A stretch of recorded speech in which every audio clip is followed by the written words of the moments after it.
Well, welcome everybody to the Must Read Alaska show. I am your host, John Quick, coming to you live from somewhere in Alaska. And I would just want to thank everybody for tuning in today.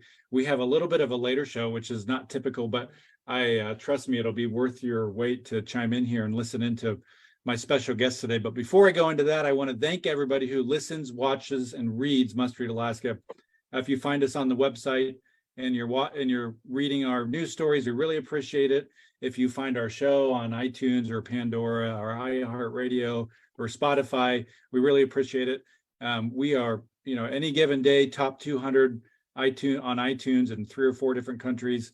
And for whatever reason, people like our show. And so it's all because of folks like you that listen. So thank you so much. If you do enjoy it, all of our content's free. So make sure to leave us a 5-star review. We'd really, really appreciate it. But without further ado, I would like to introduce Ben McBride to the Must Read Alaska show. And before I start asking the questions, I usually don't do a brief introduction about our show guests. I usually let our show guests introduce themselves, but I want to give a brief introduction to Ben McBride before I hand over the mic to him with some questions, because Ben is just such an awesome person. He does so much work here in the U.S. He's a force for good. And I met Ben 10 years ago. Him and I met each other at this pastor's conference. He was sitting in the back, and I sat down to chat with him. And that led to probably about an hour to 2-hour conversation that him and I had. And I was blown away by this guy. This guy in a conference where a bunch of pastors from all around the country were talking about what it would look like to move into the inner city and do work. And all these pastors were talking in theory. And here was a guy who had moved into what is called, quote unquote, the kill zone with his family. So I'll let him explain a little bit more of that. But without further ado, Ben, welcome to the Must Read Alaska show. Hey, Brother John, it's good to be in this space with you. Thanks for the invitation. I'm so excited that you're here. So Ben, tell our viewers a little bit about, take us back to that story where you and I first met, but go deeper with it. Tell us why you moved your family into Oakland, into an area of Oakland that was, quote unquote, the kill zone. Yeah, well, it certainly wasn't a part of my 5-year plan. I can tell you that much. I had been involved as a vocational pastor and was really just seeking to advance my career, had a young family, and was really hoping to find ways to continue to make the world better through the vehicle that I was in. But it was in 2006 that we had 148 murders in the city of Oakland. I was on staff as a pastor. 147 of those murders happened on one side of the freeway and only one happened on the other. And I remember that Sunday, as we were in our spiritual time during worship, the pastor said, let's all stretch our hands to the east, pray that God stops the violence. And we did so. And I remember asking myself, there has to be something more that's being asked of me in this moment, but besides just stretching my hands towards the east. I didn't even have to unbutton my suit. And so within a couple of years, that looked like myself, my wife, and 3 daughters at that time, 8, I believe 4 and 3, moving into this difficult neighborhood in East Oakland that they were calling the kill zone. It's the area where over 60% of the gun-related homicides occurred. And we moved in, really, I think when I reflect back, that was now 12 years ago, maybe a little bit more than that, 14 years ago. But when I look back, it was a time where I probably thought I was bringing something to the neighborhood to somehow save it. I think 14 years later, I look back now realizing that actually the neighborhood helped to save me and help me find a deeper sense of humanity. And together, I think we taught each other what it means to really try to create a better world. But yeah, it certainly was a ride. So tell us about your first night there. I think maybe the first night of the first week was a pretty crazy week. Oh, yeah. I mean, the first week we get in there, I'm going, from a suburban kind of life in 30 minutes outside of Oakland into this very different, neighborhood in East Oakland. And I remember, we drive onto the front street. One of my neighbors is sitting out sunbathing in some swimming trunks in the middle of the street in a lawn chair. I come inside at a certain point, my wife is leaving to go out to buy some more things at the store. And, I come up through the Pentecostal tradition of the Christian church. And so I'm sitting in there, and all of a sudden I just start hearing shooting and bullets and round after bullets. And so, like a good Pentecostal, I run and jump on my knees and start praying. And then I hear more bullets and more bullets and more bullets. And so I start praying even harder. And then I hear more bullets. I mean, it sounds like World War III. And then at a certain point I stop because I'm just too curious about World War III happening on my front door.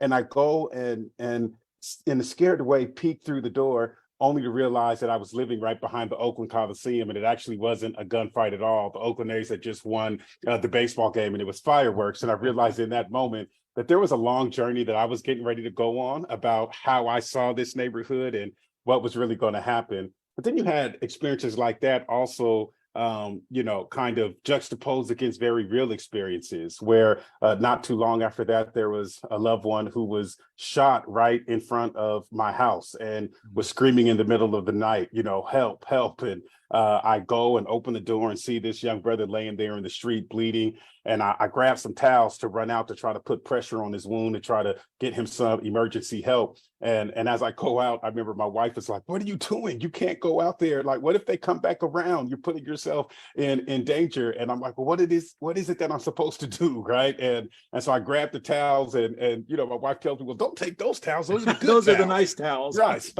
So I think what it just kind of shows is this reality of when we're, for us, stepping into that story, trying to think about how to do good and how to make the world better. I think for us, really taught us what it meant to stand in the middle between things that you want to do, the real challenges that face us all as human beings trying to live a good life. And hopefully we find the kind of courage and inspiration to step into the opportunities that life gives us to actually make the world a little better. Nice. So you moved to Oakland, and you're a man of action. You were praying one day, God led you to move to the kill zone in Oakland. My guess is that you very quickly got involved in your community. Talk to me a little bit about what that looked like to get involved with organizations like the PICO and the HEAT campaign. Tell me, what those organizations did and why it was important for you to get involved even deeper in that community. Yeah, I think as I got involved in community, a big part what I was trying to do was to get involved with reducing the gun-related homicides that were happening in the city. And the more that I got involved in the story and started building relationships with what we like to call our loved ones, the young men who oftentimes are both the perpetrators and the victims of gun violence. A lot of people don't know that some of the main reasons young men pick up guns in the neighborhood is because the adults and the systems and structures have not actually given them the experience that they can be safe. And so children oftentimes are forced into a very uncomfortable position as a child that somehow they have to find safety in a place that's not safe. But the more I got involved in that story, the more I recognized that if we were going to create change, it wasn't only going to happen through cultural strategies in terms of me engaging and bridging across difference with other people who were challenged. I also had to get involved in structural change and figure out how can we help to remake some of the public systems that have devolved in a way that they're actually not creating life, liberty, and the pursuit of happiness for all people, regardless as to how they're entering the story. And so that got me involved in doing the work of community development and community organizing, which really was a part of the work that I was doing at that time with PICO, the PICO organization, and subsequently I started an initiative called Bring the Heat, which was really a statewide and subsequently became a national initiative across the United States to think about how can we reform police departments in a way that help to provide more constitutional policing for particularly Black and Brown people who can experience unconstitutional policing, but also do so in a way that actually helps to protect the humanity of the human beings in law enforcement itself.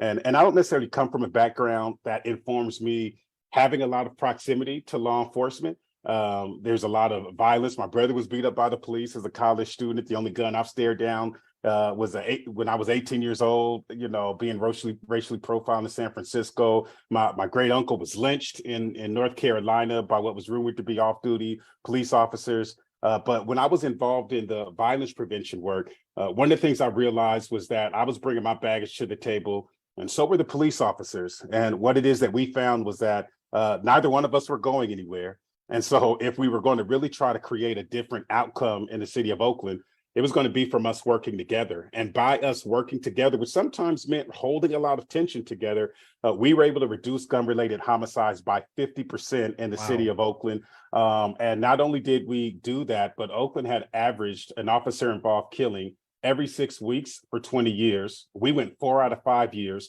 with no officer-involved killings by us actually scaling up strategies where we bridge across difference and work on changing structure together, rather than being in just an animosity, with a lot of animosity with each other and having a broken relationship. So the work I did with Pico, the work I did with Bring the Heat, was really about trying to think about how do we get people who don't agree to the same table working on solutions that they both care about, so that we can create that structural change that actually benefits us all. I love it. That's one of the things that I've enjoyed as I've followed you the last, 10 years and what you're up to, is that you've taken a path that you want to stick around and make a difference, but you want to work with people as opposed to just always being against them. And so I think that that's beautiful. You come into, looks on your thing, you've had 100 law enforcement departments that you've trained with. And I think it's just a different strategy. In the media, oftentimes we hear defund the police or screw the people that want to defund the police, and you're saying you guys are working together, trying to figure it out. And you've figured out a way to take violent crime down by 50% in one of the biggest murder cities in the US. I think that's something to be commended for. Well, and I'll say too, John, I mean, I find myself along that spectrum at different times. I mean, after the murder of George Floyd, I was right in the crowd in 2020 saying, maybe we need to defund the police and figure out how to refund the community and reimagine some systems and structures. And I think a lot of that call to defund, for me really came from a sense of, I don't know whether we can fix these systems, and I think what's hard in our society is we're all busy. We're trying to really just take care of our families, love the people we love, go on vacation, maybe take your dog on a walk. You're not trying to have your life, disturbed with all of these big meta narrative problems. And so sometimes it feels easier to just say, let's just throw the whole bathtub out, throw out the baby with the bathwater, the bathtub, get rid of it all, let's start over. But what I found when at times I will calm down and then think about, okay, what's practical? What can we really do? And at the end of the day, to me, it's really about trying to figure out how we reform and improve the institutions that we have rather than get rid of them. It's not always the most popular answer, but I think if we're really going to try to create a world where everybody can belong, then that means sometimes some of us are going to have to take some uncomfortable positions.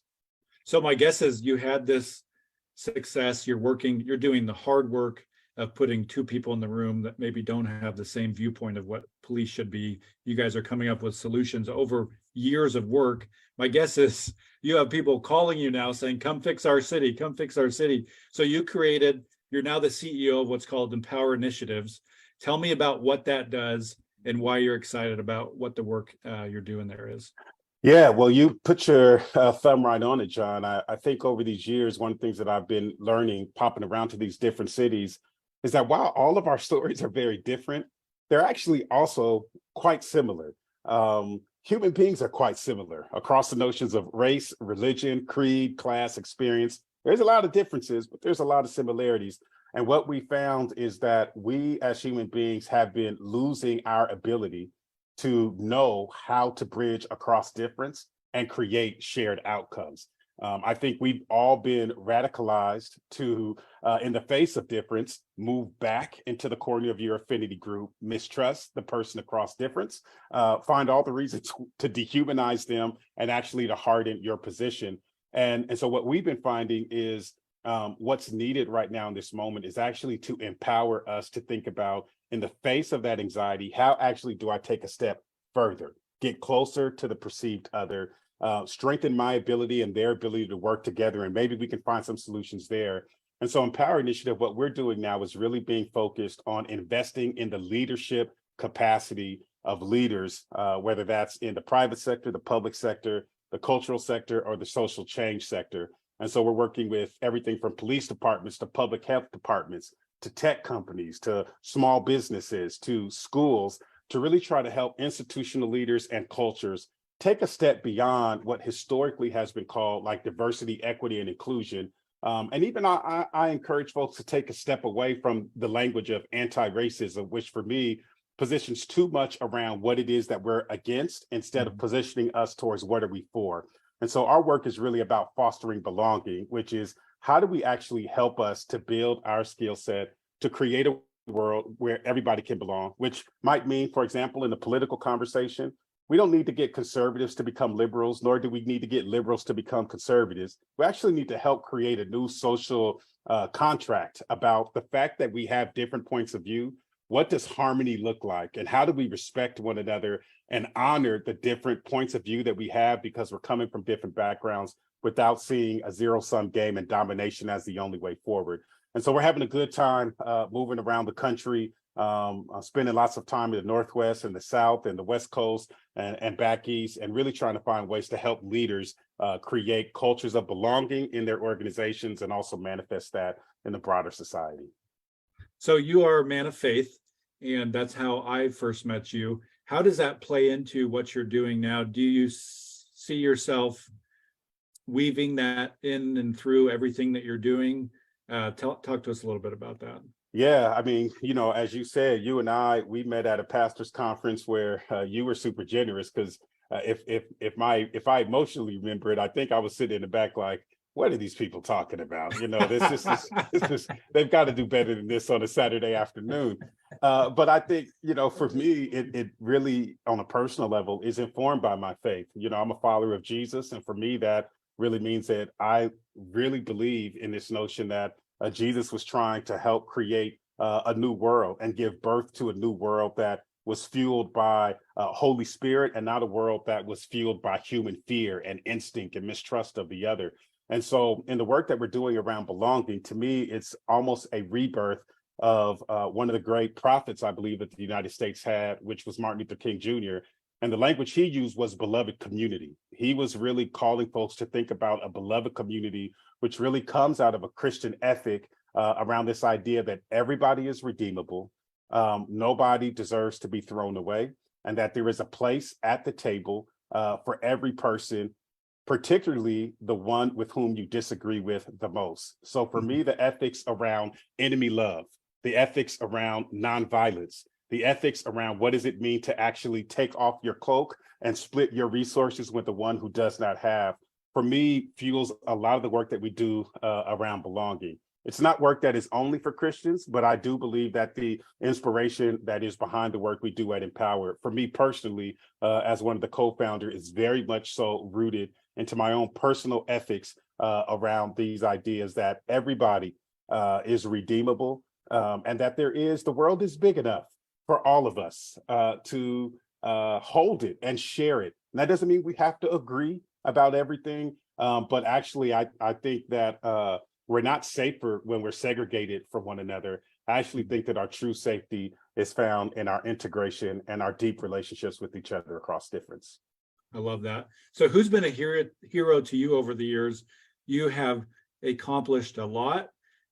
You are a force to be reckoned with, whether you like it or not.